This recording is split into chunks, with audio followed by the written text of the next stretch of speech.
Հարգելի հայրենակիցներ, 44-օրյա պատերազմի ծանր հետևանքները նոյեմբերի 9-ի եռակողմ հայտարարությամբ կամ Վաշինգտոնյան պայմանավորություններով չեն սահմանափակվելու։ Դրանք տասնյակներով ծանր ազդեցություն են թողնելու մեր երկրի բնականոն ընթացքի,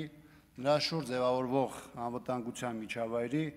ինքնիշխանության և տարածաշրջանում Հայաստանի տեղի և դերի վրա։ Հայաստանը կհաղթարի այս ընթացքը միայն այն դեպքում, եթե պատերազմին նախորդած բուն պատերազմի և դրան հաջորդած ժամանակահատվածի դիվանագիտական, ռազմական, քաղաքական պայմանավորվածություններն ու դրվագները մանրամասն վերլուծվեն ու հանրայնացվեն, իսկ մեղավորները պատասխանատվության ենթարկվեն։ Հասկանալի է, որ դա գործող ռեժիմի իշխանավարման ընթացքում անհնար է, ու դա պայմանավորված է ոչ միայն այս իշխանության իրավիճակի բերումով ստանձնած կարգավիճակով, այլ նաև նրանով այս 5 տարիների իրադարձությունները ցույց են տվել, որ կառավարչի միակ նպատակը փաստերի ու իրական գործընթացների սվաղումն է ու պատերազմի ողբերգական ելքն ըստ քաղաքական նպատակադրությամբ օգտագործումը։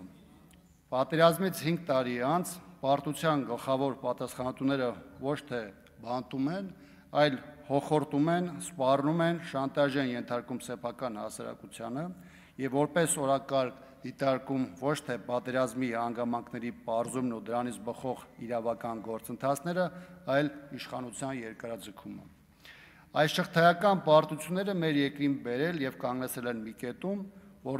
որտեղ բոլոր ընտրությունները պատի և վատթարագույնի մեջ են։ Հայաստանի իշխանությունն իրականում շարժում է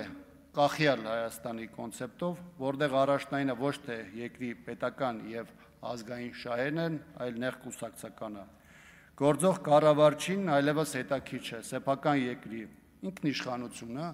տարածքային ամբողջականությունն ու քաղաքացիների անվտանգությունը, որովհետև դա անորոշ հեռանկարով